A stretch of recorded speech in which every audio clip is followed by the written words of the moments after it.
Hello, ladies and gentlemen, and welcome to another edition of the Confusion Thursday Night Hangout. So, according to Charlie, at the beginning, we were going somewhere, but I'm not sure because I feel like I'm in the exact same place of where we started. Our minds, our ones and zeros are transisting through. Oh, God damn it. Now, Zealeus and I were talking IT speak, you know, how we just make up words, and my brain tried to go there again. So you just passed the Turing test of whether or not you're actually a robot.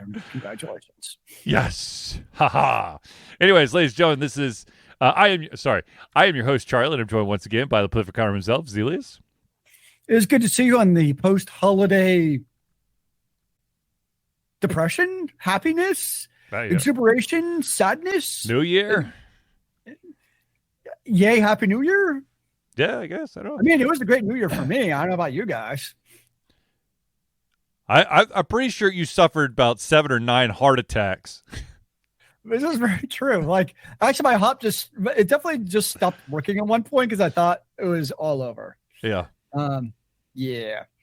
Ladies and gentlemen, if you are curious as to why Zealeus might have 7 or 9 heart attacks, Zealeus is a diehard UGA Go Dogs fan, and for those out there who were watching college football playoffs, you would know that the Dogs, the Georgia Bulldogs, pulled one out of their rear end at the end of the game. So, it was a victory straight out of the ass. There's no nice way of putting it. Yes, I still don't actually know how they won the game, but the score says that they won, so I will take it. Yeah, W is a W. Indeed.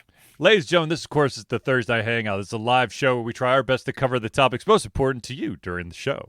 If you haven't submitted your topic, question, or opinions, or thoughts, or comments, have no fear. All you got to do is drop it in the chat, and we will add it to the show. Now, of course, if it's a topic or a question, we will try to add it to the list of the show. And if we unfortunately run out of time, that topic will be added to the beginning of the next show. Some housekeeping business real quick. This is kind of a cool statistic here. I went back through let's see here. The shows. So 2022 we had 41 shows. In 2021 we had 40 shows. And 2020 we had 39. So in 10 years, we'll have 53 shows. Oh, geez. Well, unfortunately, I think we're going to take some vacation. Or fortunately or unfortunately, we're going to take some vacation. I could tell you right now that, of course, this is the first show of the new year, 2023.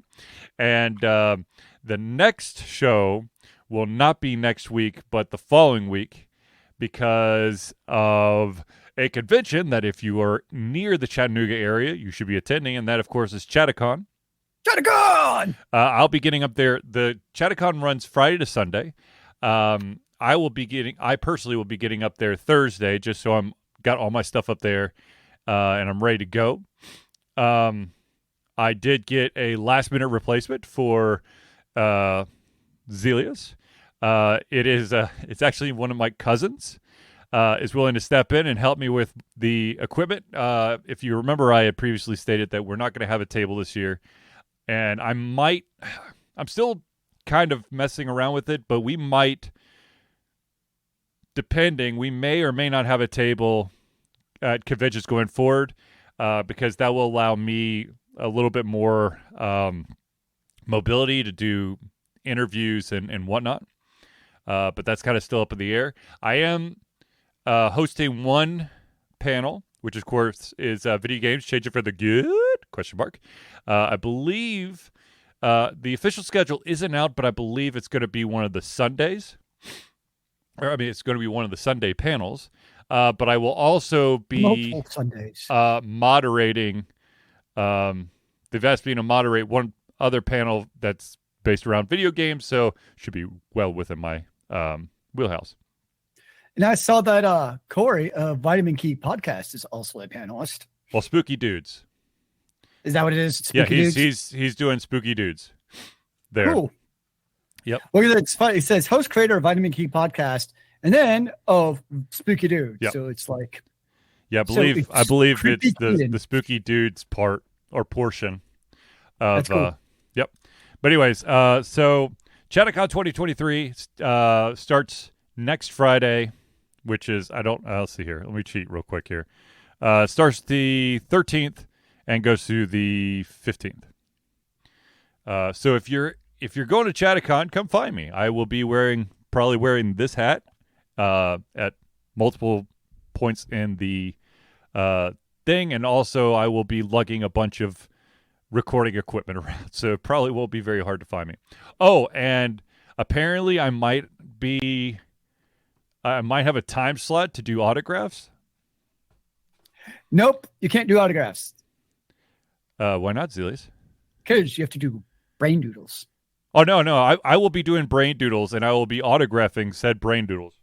Nice. I'll be doing ChattaCon exclusive brain doodles, and those will be what I sign. Better hold on to those. They could be worth big moonies someday. I thought about bringing like my whole collection. I might still do that, but I might also do some ChattaCon original brain doodles. So nice. Be on the lookout for that. All right. Anyways, now with that out of the way, let's get into some of the other topics. The first one is, and this makes me kind of giggle, and I think that at this point, anyone who has followed Ultra Confusion or seen one of my panels understands my opinion of a certain sports franchise called Madden. Now, I think does Madden make you mad? No, them releasing a quote unquote brand new game every single year makes me mad for the consumers, because I feel it's a total ripoff. But I guess I don't want to say it's karma because it's still screwing over the consumers. But apparently, if you have a let's see here. I just want to make sure I get this right. If you were logged into your franchise league between 2:45 p.m. Eastern Time on December 28th and 12:45 a.m. Eastern Standard Time on December 29th, so basically looks like 10 hours. Mm-hmm. If you were logged in within those 10 hours, your franchise league save has now been corrupted, or 60% of those saves are now corrupted and cannot be recovered. Yeah, I love the cloud. It's all so safe and secure, and happily living in a world of redundant backups and, well, having backups, right? Yep. Right? Yep. Backups of your backups, man. Yeah. I mean, having a single source of your data is backup, right? Because I backed it up to my hard drive. Obviously. Yeah. But I mean, in all seriousness, that really sucks. Is putting it nicely. I mean, that's a major snafu. I mean, I don't know how to put it light other than they just totally screwed up. I mean, to have your entire career lost, and that way, due to a data corruption on their part, yikes. But here's the real kick in the nuts, and that is that if for those out there who have never played Madden, or maybe have played Madden, but maybe never tried the franchise mode out. Franchise mode means that you take over a team, and it potentially could be several seasons. Okay, and in those several seasons, you will be making roster changes, your win-loss records, all that stuff, all that information. And for 60% of the user base's save games to just go, I mean, damn. Because when I was playing, sports games, I definitely, when I was playing sports games, I usually try to do like build a character and then throw them on a team and then play that team over multiple seasons, having my usually quarterback is the usual position that I would select. Because quarterback gets to do the most stuff. I mean, it would be like if you're playing like a MOBA or FPS, and all of a sudden, like the data corrupts, and half of the user base basically loses all the rankings and all that stuff that happened. How about this though? I mean, how screwed up would it be if the corruption of the save were to reverse unlockables? Oof. Like I don't know. Like I haven't played Madden in a while, but there were like things like stats that, or achievements that you had to get to unlock stuff. So I wonder. Well, that might be a separate save file. God, I hope it's a separate save file. Yeah, I mean, I guess it's like does the does it re-authenticate? Does it recheck? Does like the award look at every time you log in? Does it see if you had like 10 victories every season? Yeah. Every time you log in, or once you get that 10 wins every season, then it's on. That's like a separate database where it knows you got that. Yeah. So I guess that's the big question: is how do they basically make that happen? That's something we're not going to know. No. Well, but users who have encountered this probably do know whether or not they still have all of their achievements or not. I mean, I would assume that it's probably a localized save file, because it's probably just a small like spreadsheet that just holds all that information, and that the other save is just to for just that mode. Gotta hope so, because otherwise that would suck. I mean, talk about killing any desire to ever play that game again. Especially if you've put several seasons in, to not be able to recover that. Well, I mean, you only encountered the bug if you logged in during that 10-hour window period. Yeah. So that the people who encountered it are people who played the game. And probably play it religiously. Yeah, I mean, if they're playing at that time of the day, and during that time, that they're Madden gamers. Yeah. So those are the people you don't want to piss off. Yeah. Just out of curiosity, 28th. That's a Wednesday. Okay, so Wednesday, Thursday. I mean, a lot of people were also off during that time and had holidays and stuff. So right, very conceivably. Well, I was just trying to be honest with you, I don't think there was much going on the 28th. So I think that there's the user base is probably bigger during that time frame. Yeah. I mean, that's like like that gap between like Christmas and New Year's is like a perfect just dive into your gaming period. Yeah. Just out of curiosity, I'm going to look this up on ESPN. I'm going to see if there was anything on the 28th. For like football. Yeah. Let's see here. 16, 17, 29th, 28th.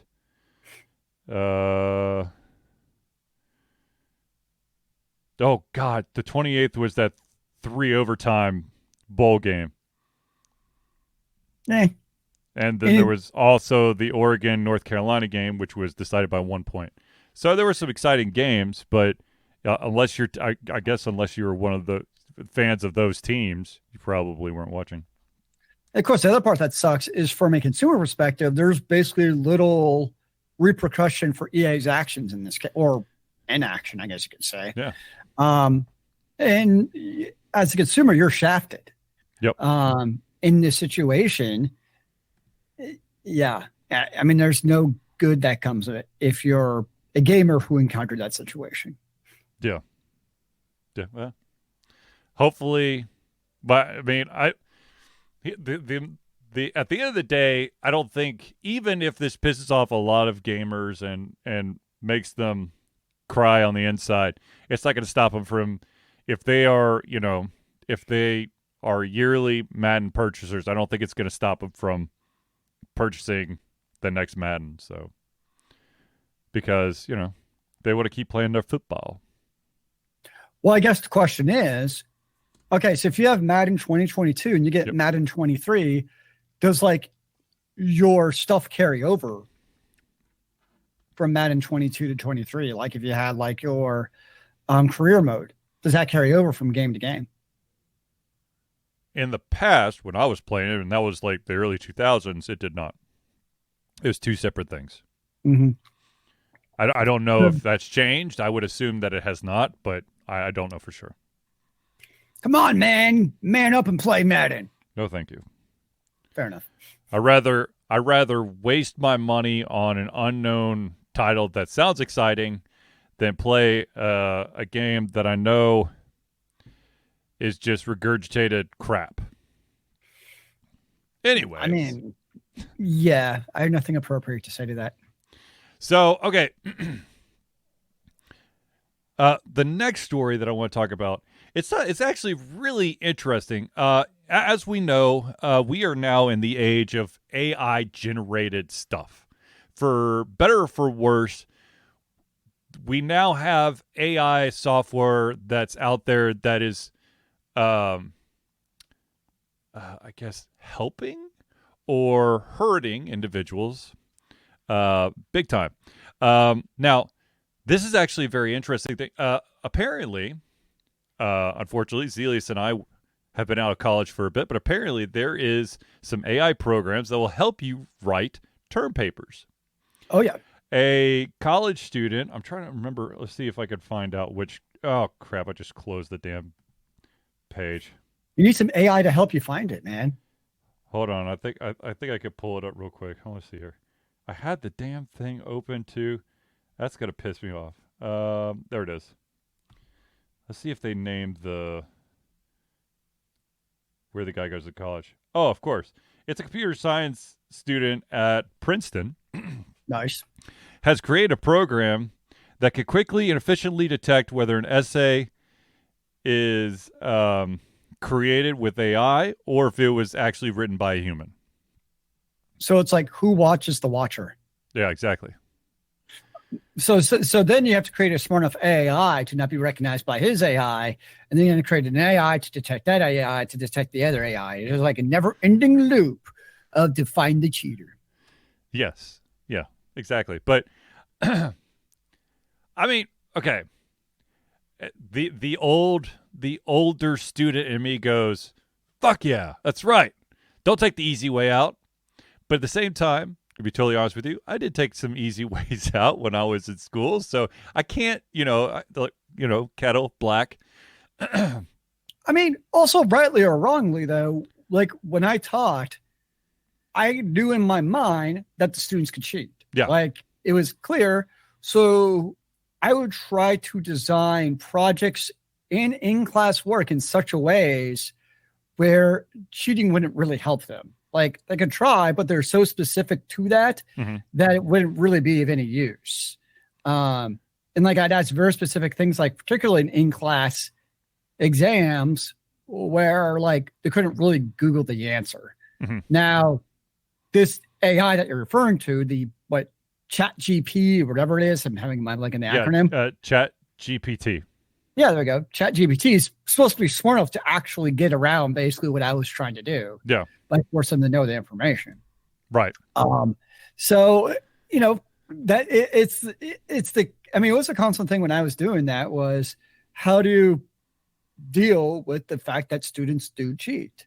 And I think when I say the word cheat, it's also, I look at it though as also a little bit of realization that like, hey, it's always like, oh man, you got to prepare for the real world and what's going to be like when they're out there. Well, guess what? It's not like when you're in the real world working your job, your boss isn't like, you can't use Google to do this problem.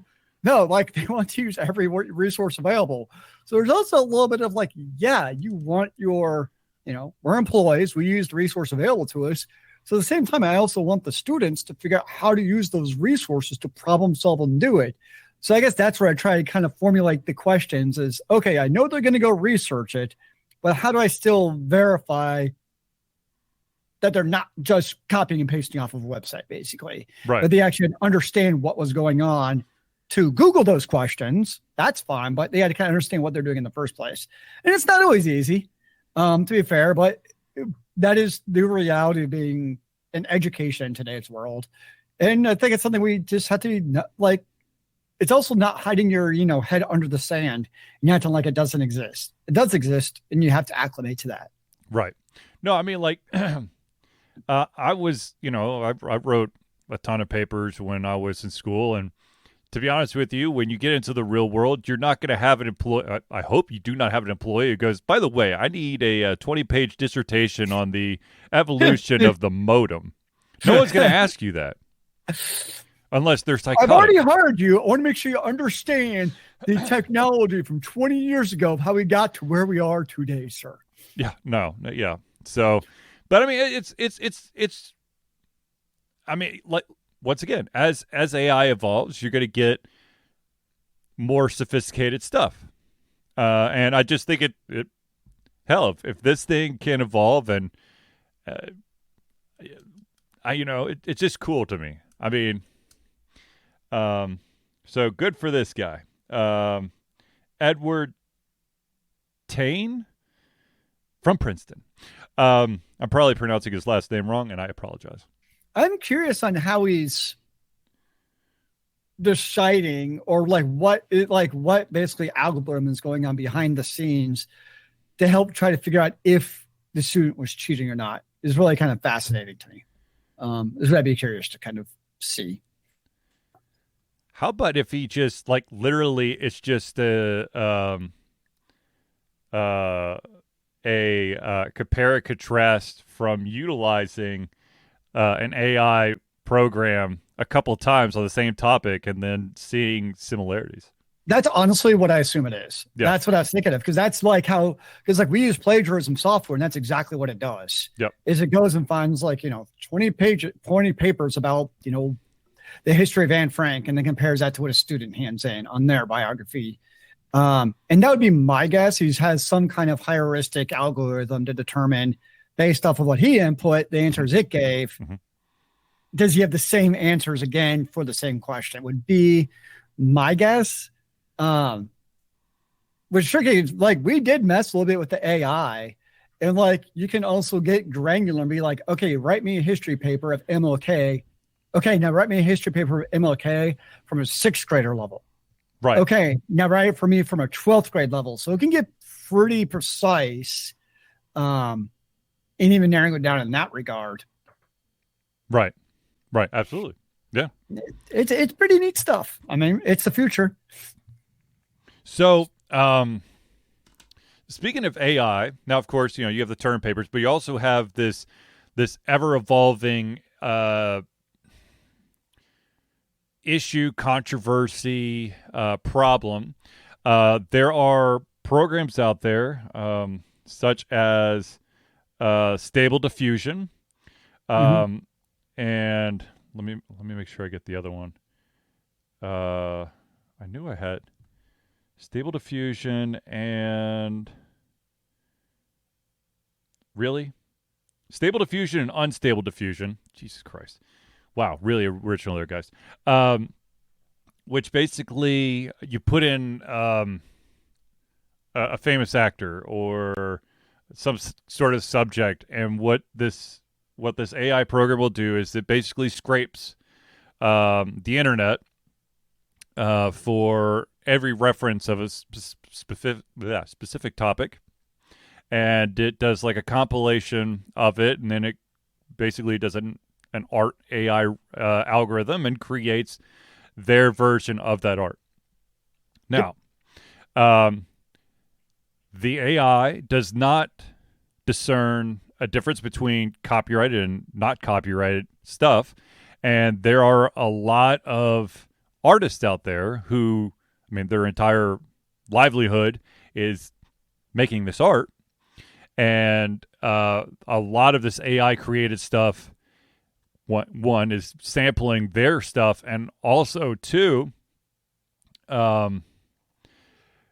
we mentioned in a previous episode, if you are an artist who is actually trying to make your your work as accessible as possible, you use a lot of like alternative text and tags. So an individual who has, some sort of impairment can easily find and understand the art. So you've got this weird thing where this technology is evolving faster than law can keep up. And there was a Kickstarter project that basically made NSFW, or not safe for work, art. And basically what it did is it utilized an AI program, and it's a Kickstarter, so it's getting funded. So people were paying for this thing. And Kickstarter was starting to get a shit ton of backlash on this project. And so they suspended the project or the campaign, and they came out and basically said, look, this is some really tricky, and it's really tricky, and this is one of the undefined areas. They went further on to say Kickstarter must and will always be on the side of creative work and the humans behind that work. We're here to help creative work thrive. So they're going to have to find, in the future, they're going to have to figure out a way to validate if the project is going to steal work to create its own unique stuff. Because if you allow for individuals to create artwork of, I don't know, Dungeons and Dragons-esque stuff, and it's just the AI algorithm basically pumping out, let's say, 150 images, and then they're making, bank off of stealing other people's work. I mean, it's not. I mean, I almost want to put it on the level as that terrible vendor / artist from MomoCon who literally was stealing artists' work, and basically would take the work and put it into their art program, Photoshop, Paint Shop, whatever, and just add a couple filters to create their own unique version and not change anything else. They'd sell it for like $50. I kind of put it on that level, which it's tricky though, because it's also a little bit of where do you start drawing that line? Right. So take, for instance, Dungeons and Dragons, right? Yep. Like the original artwork from like Larry Elmore and all those guys, there's a lot of original artwork derived from that style of work. Yep. Right? The kind of that same, the dragon and the warrior and all that stuff. Yep. It's obviously unique. Like, let's just hypothetically say, we all know I'm not an artist, but hypothetically, Zealeus an artist. Dude, this Larry Elmore stuff is awesome. So I start creating my own dragons. I don't think anybody has an issue with that. No. But it's where do you start? Where's that kind of gray area? Because somewhere in between there's going to be, Stable Diffusion, which just straight up rips that off. But what happens if Stable Diffusion just draws me a wing to get started? And then I draw the rest. Or maybe I do my first, run, because like if you ever watch an actual artist, like there's multiple layers that they're doing. So what if Stable Diffusion just does the first pencil shading layer only, and then I do the rest? So I think that's what you're also going to see is, I think it's pretty cut and dry. Okay, straight up Stable Diffusion, stealing and just copying and pasting. Yeah. That's not cool for monetary gain purposes. But there's 100%. I mean, in a way, your stuff like Krita and Photoshop already help out with that as it is. Like they already have a lot of intelligence built into them to help the artist make their work more efficient to get their artwork out there. So at some point, there's going to be that uncomfortable gray area of where does it go from, Zealeus' original artwork to I've now copied Larry Elmore's work. And think about it, that's something that like video game developers have been battling for years. At one point, am I stealing assets from another company or ideas? That's where you had the whole issue of Sun Microsystems and the lawsuit they've been in for years, decades, of can you basically patent software ideas? Right. And this is kind of no different with drawing. Like, can I patent dragons? Basically, would kind of be the analogy here. So, I mean, I totally get it. Like, if it's just a straight up stealing, stable diffusion, not cool. We want the human element. But at some point, there's going to be the AI assisted where it's referencing other artwork out there. At what point do you cross that threshold of I'm now stealing it to it's my original work? Because there's going to be a whole spectrum in between of straight up original work to, stable diffusing it. Right. That's just get it with and think about it, when you also like when we start, you go to conventions, there's also going to be that discussion that's going to start coming up of, Artist Alley, does that have to be original artwork? I think the obvious answer is like, well, of course it has to be original artwork. But then you're going to start discussing like, well, they got a little bit of assist on the AI to help them get started. Is that still original? And you start. You could go down the rabbit hole of creating, original artwork of copyright IP. Yeah. Which we see a lot of at conventions. Yeah. I mean, think about how much of the artwork is derivatives of copyrighted IP. Yeah. So it's going to be tricky. I think the hard, kind of as you mentioned earlier about the laws catching up, is a lot of times these type of situations, we're applying laws from like the 1800s, basically. Right. Like original copyright laws that there's just no conception of this type of situation. So it gets to be a little riled up. It's like, well, copyright infringement and stuff. I'm like, well, okay, but like there was no one, like we need like basically a new set of, but unfortunately our politicians are all too damn old to understand what the hell AI is, but that doesn't help. They still can't figure out video games. So this is true.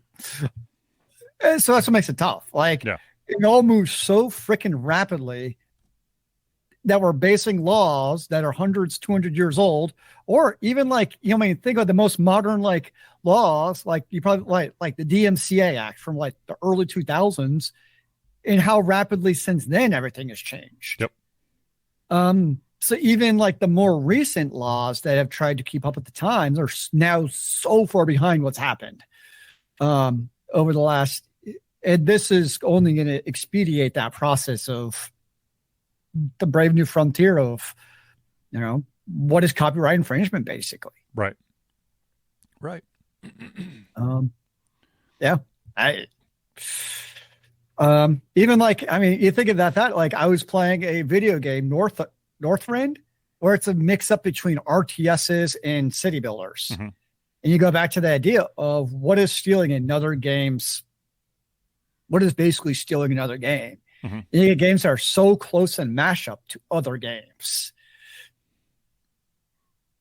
Right. I mean, you got, I know that, a couple of years ago, you had all the clones of like popular apps appearing.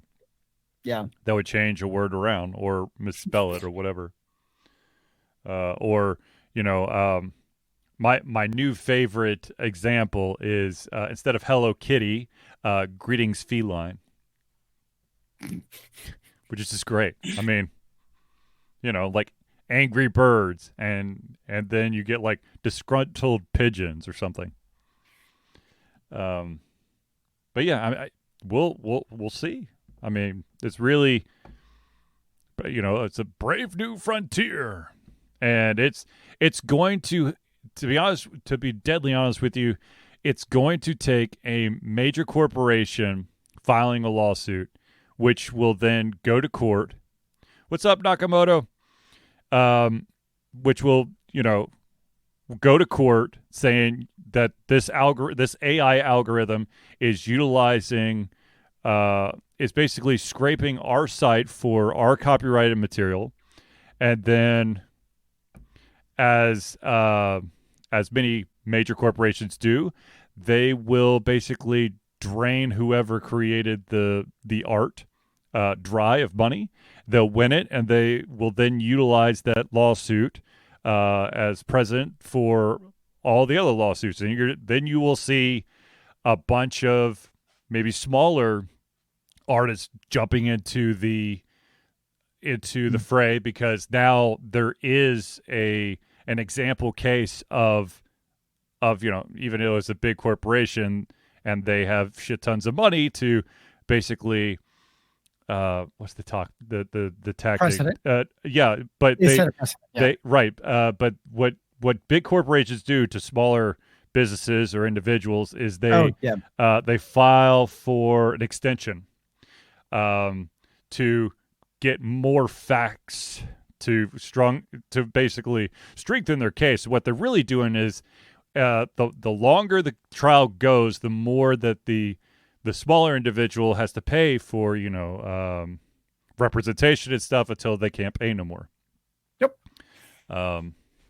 So it's going to take a major corporation to really at least start the foundation of how to deal with AI generated content.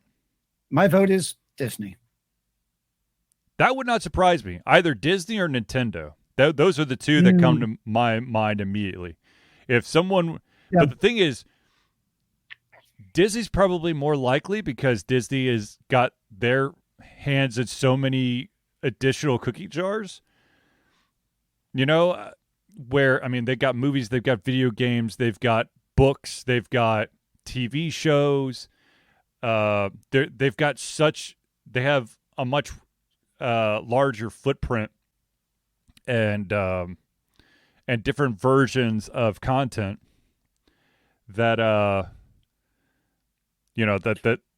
that an AI program would be able to pull from. Fun fact, though, you want to know one of the sneaky reasons why every I don't know, like 5, 6, 7 years you have a new Mickey Mouse TV show? It's so they can continue to copyright that IP, because Mickey Mouse is evolving. Therefore, it's not the same Mickey Mouse. It's a newer version of the Mickey Mouse. Which is why, technically, Winnie the Pooh is in public domain as long as Winnie the Pooh doesn't wear a red shirt. Because the red shirt Winnie the Pooh is copyrighted by Disney. I think the original Mickey Mouse actually goes in the public domain in 2024. No, it already passed. It was gosh darn it. Was it this year? No, it was 2022. I think it was like July or August. And you mean the world did not come to an end for Disney? It was Steamboat Willie. That's what it was, yeah. Yeah, which was the first iteration of Mickey Mouse. However, they still make money even though that happened, is what you're saying? That's amazing. Well, because first of all, I don't think that technically his name was Mickey Mouse, though everyone says it is Mickey Mouse. So technically, if you were to draw Steamboat Willie, I think you're okay, as long as you don't name him Mickey. Mm. But anyways, yeah, copyright IP law, just crazy awesome. Hey, it'll keep the lawyers employed. That's true. Yeah. Anyways, okay. Let's do one more topic, then we'll do friends of the show. Sound good? Zealeus, I'm going to let you take this next one because you did post about it. One of Zealeus and my favorite authors. He's a very, very good. He also ran a very successful Kickstarter, actually the most successful Kickstarter to ever hit the platform. A gentleman by the name of Brandon Sanderson. So Brandon Sanderson with his Kickstarter, so basically came out as Kickstarter as he was trying to find publishers for his audiobook of, I'm having a brain fart in what the actual Kickstarter series is called. It's called a secret project, but let's see if... I think it actually has a title maybe, but he had used the Audible in the past. And he decided not to go with Audible for this And his reason is because Audible charge. So normally when you deal with like a electronic platform and publisher or developer split, you're talking 70-30, meaning your developer gets 70%. I'm using developer and publisher interchangeably here. Yep. Your developer gets 70%, and your platform, like be it Steam or Apple, gets 30%.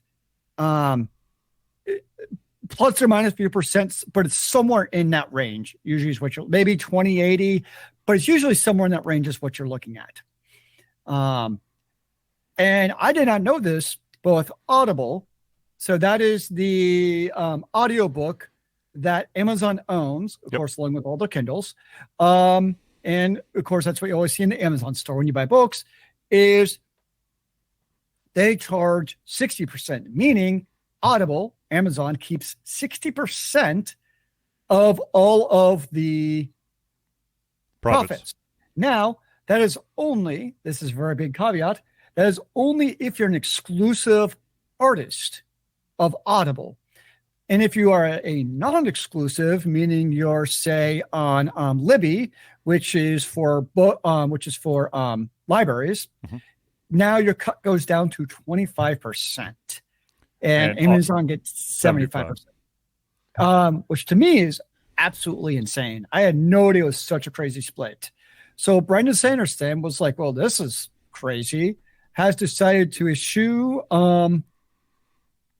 Audible for this project, and he's going with Spotify is one of them, which is kind of ironic because they shaft artists, but whatever. Yeah. Musical artist.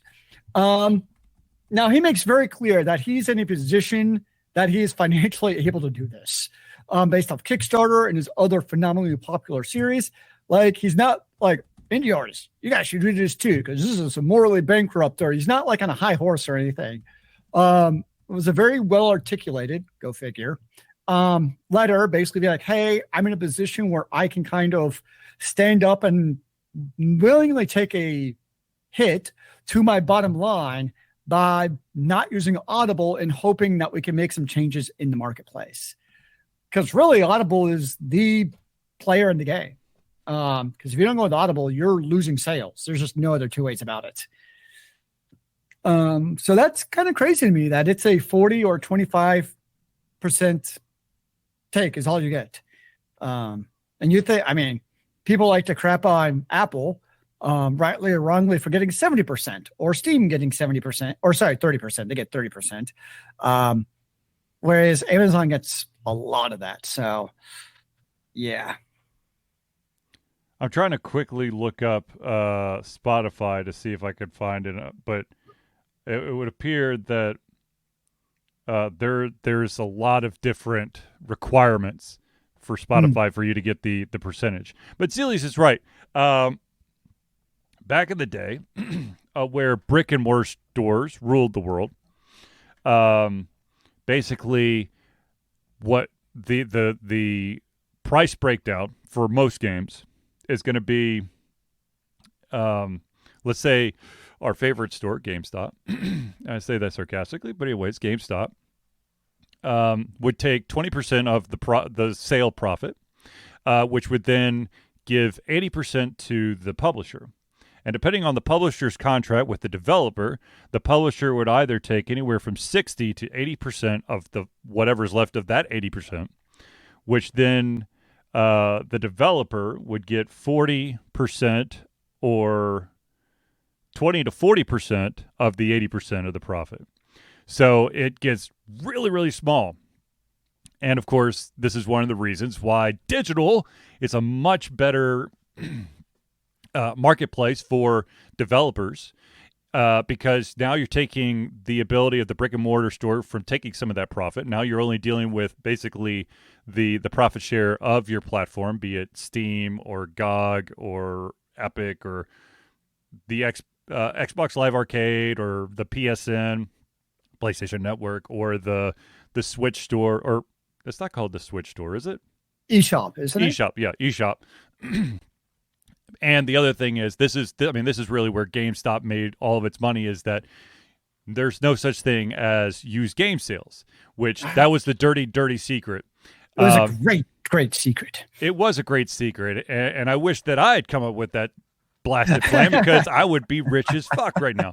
And basically, ladies and gentlemen, developers and publishers only see a profit off of the original sale of the game, and GameStop was literally pocketing 40 to 50 to 60 bucks off of their used game sales. And so they were making bank. And when GameStop was the top dog, this unfortunately we're now at a point where publishers and more developers and publishers may just disappear or get eaten alive by another company because most projects cost so much.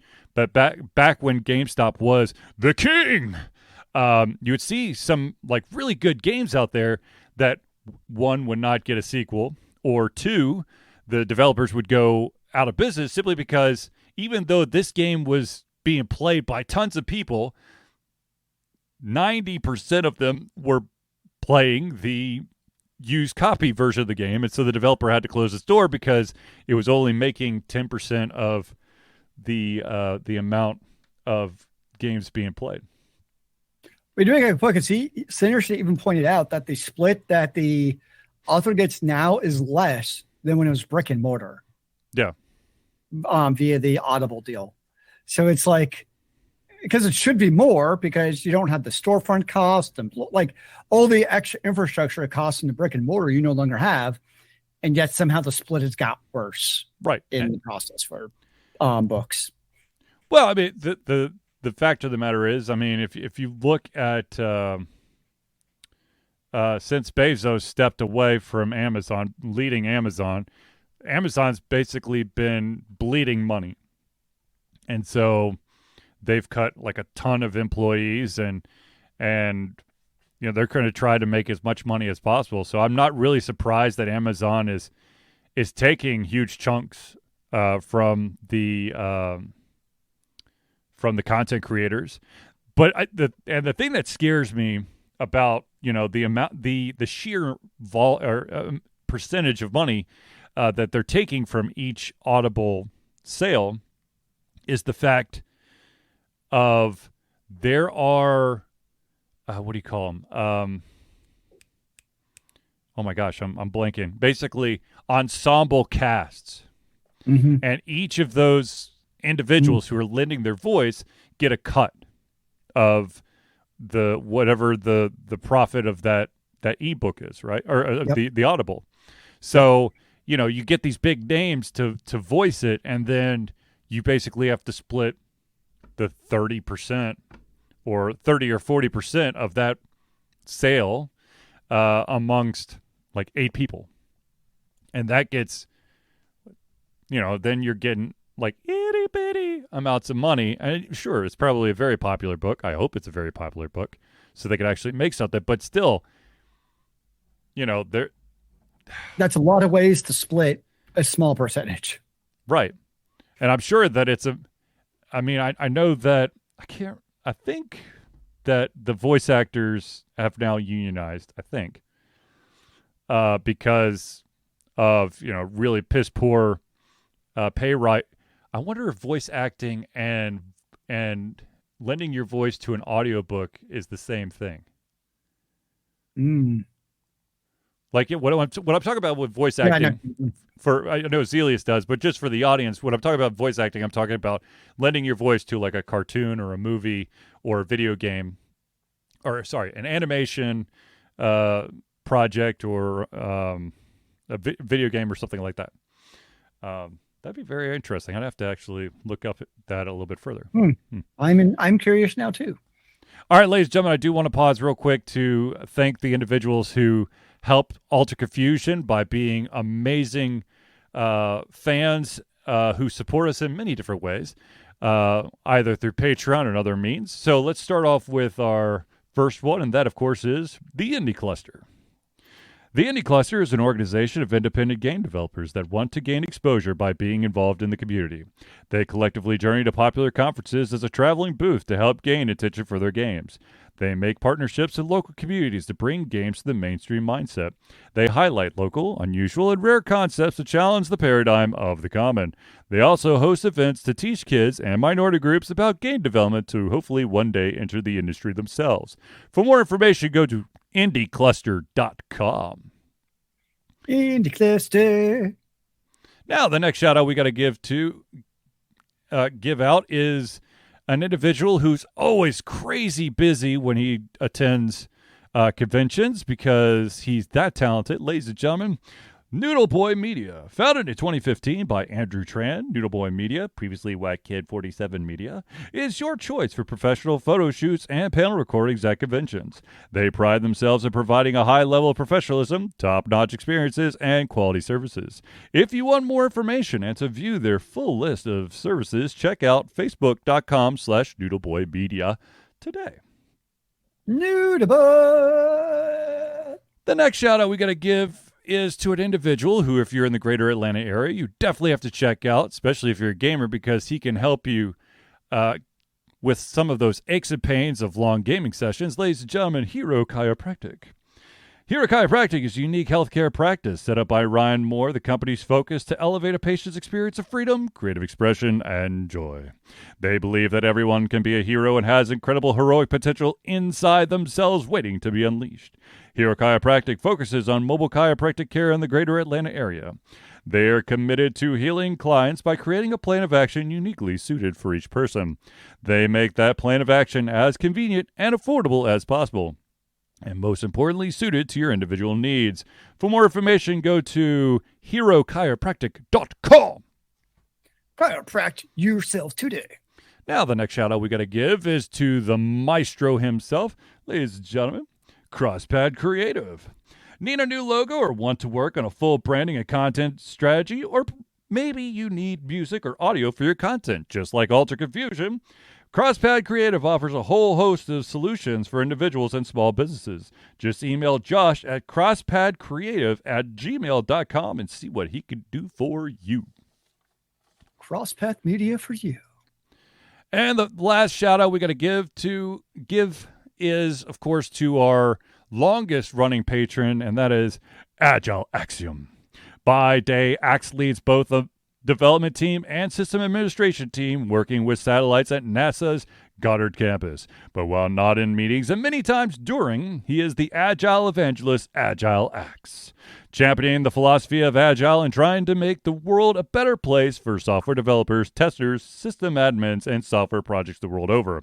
Decades of experience in software development and leading Agile teams are brought to bear against evil processes, inefficient work, and bad habits. For more information, go to agileaxiom.com. Agile Axiom. Now, ladies and gentlemen, I do want to point this one out. Although I have not yet signed up for it, ladies and gentlemen, Alter Confusion will, of course, be participating in Extra Life for the 12th year straight. Unfortunately, we do not have a team page put up yet, but I do want to alert you that Extra Life is gamers doing what they do best, game, to help sick and injured children at their chosen Children's Miracle Network hospital. The money that we raise through Extra Life will go directly to Children's Healthcare Atlanta as unrestricted funds. This means that the hospital decides where and how to spend the money to ensure the dollars we raise make the biggest impact in the lives of the kids they treat. Now, we don't currently have a page, but I hope to remedy that by next week. But if this sounds like something that's up your alley, please go to extra-life.org and sign up today and start fundraising for your local Children's Miracle Network hospital. Now, are you saying I have to like kids? Not necessarily. You can make the appearance of liking kids. There you go. Now, ladies and gentlemen, I know that a lot of people out there want to know, how do I become a friend of the show or help support Alter Confusion? Ladies and gentlemen, Alter Confusion survives on the love and support of fans like you, and so we have a Patreon page. Patreon lets you, the fans, lovers, haters, demigods, demons, interdimensional beings, gods, aliens, mummies, werewolves, vampires, and many more to become active participants in the work we love through a monthly membership. This membership gives you access to exclusive content, community, and insight into our creative process. In exchange, we gain a bit more freedom to do our best work and the stability we need to build an even stronger creative career. Currently, we have 2 levels that you can pledge at. There's a $1 a month or $12 a year level. And what that will get you is early access to all of our playthroughs, as well as the ability to participate in patron-only posts. That could be anywhere from a poll to just some information that is secret only to you. If you're feeling a little bit frisky, then there is the $5 tier. That's $5 a month or $60 a year. Not only get everything at the $1 tier, but you also gain your name or organization in every single Thursday night hangout section. So if you want to become a patron for Altered Confusion, all you got to do is go to patreon.com. Patreon is spelled patreon.com/altered confusion. Patreon. And Zealeus does want to point out that's less than a cup of fancy coffee. $5 a month, $60 a year. It's not. But it is more than a good bad. hot chocolate. It is a pretty good deal, if I say so myself. Now, as I promised, there is going to be a slightly higher tier that is coming probably by the end of the month, and that will have some actual physical goodies for anyone who wants to pump it up to that level. Like a cartoon? Zealeus is still trying to get that web comic, but we'll see. It's my lifelong dream. I know. All right, ladies and gentlemen, let's jump into the last couple of topics here. The next one, and this is just kind of, to be honest with you, this is kind of creepy to me, and that is that there is a Gran Turismo movie coming out, or in development, or filming, whatever. And Orlando Bloom is one of the main actors on this film, and he basically said that this movie will give you, and I want to make sure I get the quote right, because it is a little bit weird. He promises body vibrating sound. And to me, that makes my brain go so many different directions. I don't think I like that. A little bit too phallic for your taste? To be honest with you, I just hear, like, I don't know, body jiggling. That's what I hear, is body jiggling. Like, you know, my biceps and triceps accidentally hitting, you know, the side of my chest, or my knees clicking together, or my feet clicking together. I don't know. It's you know, that, like, basically vibrating noises of your body, like, you know, if you're on a roller coaster. So it's like a free body vibrator, is what you're saying? But what is it? Just ASMR? Yes. No, I mean, if it's a racing movie and it's like you're in this like race vehicle that's got a lot of room to it, you'll feel like you're in that vehicle shifting 20 times like Dominic Toretto. And every time you do it, you're going to feel the and your body will like shake with the car. I also want to point out that okay, Gran Turismo.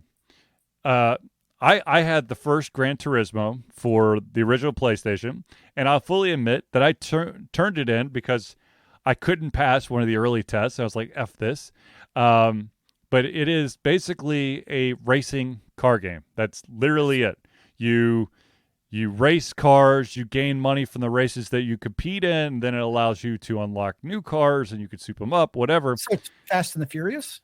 Not that crazy, because they're not, you know, leaning out of the side of a car holding onto a torpedo across a frozen lake. Well, what kind of racing game is that? Well, it's literally, you know, just racetracks. However, they want to point out that this movie is more than just cars. There's also action, drama, and romance. And can we say, is there any more Hollywoodized way of of movie making than promising action, drama, and romance. You know what it actually makes me think of? What's that? Days of Thunder. Yeah. Yeah. If anyone doesn't know what Days of Thunder is, it's a classic Tom Cruise movie. Isn't that where he met Nicole Kidman? I don't know, to be honest. I haven't seen Days of Thunder in 20 years, probably. I think that's where they met. But it's a classic racing movie. It was good. That's what I imagine this basically being like. You know, it's the young up and coming kid gonna learn how to race really well. Speed racer. And he's gonna make your body jiggle at the same time. No, you're gonna hear his body jiggle. Oh wow, this just got a little more awkward. I know. Sorry, the problem is I'm only going to be able to see Legolas during the movie. Like, oh, there's an elf in the car now. No, when I think Orlando Bloom, my first reaction has to be Pirates of the Caribbean. No, he's an elf to me. Fine, he's an elfin driver for you, and for me, he's a pirate. Fair enough. Not a race car driver. All right, so here's the final topic, and this is actually a question I was asked. There is a new show on Netflix called Kaleidoscope, and I want to say it's either got 6 or 8 episodes. And the thing that makes this show unique to many other shows is that you don't have to watch the episodes in order. You can watch them in whatever order you want to. And the reason I think specifically it randomizes it for each user. Yeah. The reason is that each of these episodes is basically the story of an individual who is part of the overall story. So you're basically seeing it from their perspective and stuff. So the question that was asked of me was, what do you think about this strategy? I have zero desire to see it, honestly. Like, based off of that, it's very hard to do that, like, fragmented time storytelling well. Mm-hmm. You think a movie like Memento, for instance, but it was like made that way. Like, everyone saw the same sequence, at least. Like, right. The storyteller could tell that story correctly. Mm-hmm. And I've already read up a bit in Kaleidoscope because I was like, WTF is this? Mm-hmm. And from everything I've read is like, yes, you're right. It's made so that you can basically watch it in the order, but there's definitely some orders are better and much less confusing and give a better story overall than others. Because there is still a bit, even though it's from each character's perspective, there is still a bit of a chronological order to it. Right. As far as we could watch it. Because you still like any heist, you got to learn like, why did they meet up? How did they get there? And, inevitably what went wrong in the heist? That's what Money Heist did so well, which if you haven't seen, it's another Netflix heist. It's a Spanish production, really good. Mm-hmm. Where they do some of that, it's like, they're getting the heist and you learn what happened and why they come together and all that stuff. But like, it's part of the overall story. So it works. So I'm very skeptical of Kaleidoscope, and it's just not really honestly on my list right now to see. Mm-hmm.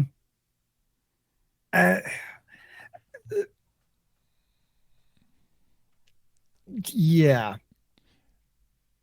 I think I think it's an interesting concept, but at the same time, this kind of reminds me. Here's the thing. I'm okay with like each episode kind of having its own, character focus. It kind of reminds me of the Quantic Dream games, Heavy Rain, Between Two Souls. Why the hell can I never remember the last one? Detroit Becomes Human. Yeah, Becomes Human. But in each one of those, it kind of like layers on top where you have different perspectives. And yes, sometimes those characters don't meet until much later, but it's it builds upon itself, where there is this chronological order to it. I think stuff like that works better in a video game where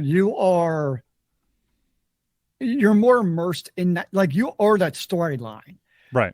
So I think for me, that type of, because that's the first thing that actually came to my mind was something like the Aquatic Dreams games, where I know it's not as much as the timeline as it is the storylines, right? But they still kind of do it. I think for a video game, it works pretty well.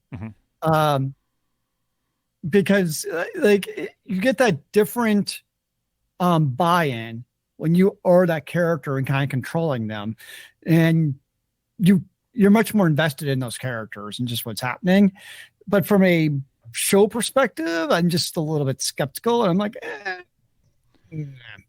Well, I mean, like this, there's a great movie called Clue, starring Tim Curry, and when it was actually in theaters, there were 3 endings, and it was basically random.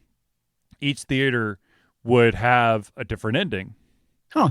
Or just, would have one of the 3. Now, of course, if you watch it on DVD or Blu-ray or digitally, they go, this, basically you see one ending and it's like, this is how it could have happened, and they would show another one.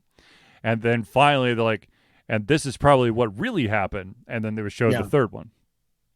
So, I mean, that's fun, it's different, but at the same time, once again, cool concept, but I think when it comes to Kaleidoscope, just for me personally, is I like stories that kind of build on each other, and yes, with like Quantic Dream games, you're actually making the decisions, which I think then makes you all the more invested in the storyline, whereas in Kaleidoscope, you're a passive viewer. You don't get to, the only choice you get is what episode am I going to watch next. And I think that sorry, go on. No, I was going to say, I think that the problem is that there's got to be some small instances where if you watch it in a slightly different order, there's going to be a reference to something you don't understand. And there's a chance that small little difference or that small reference, you will forget about, it'll totally be out of your mind because it ends up being that random last episode that you watch.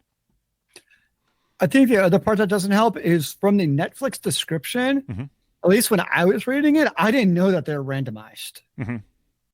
So it'd be a little bit like the first time you watch The Witcher, you don't realize that they're jumping back and forth in time.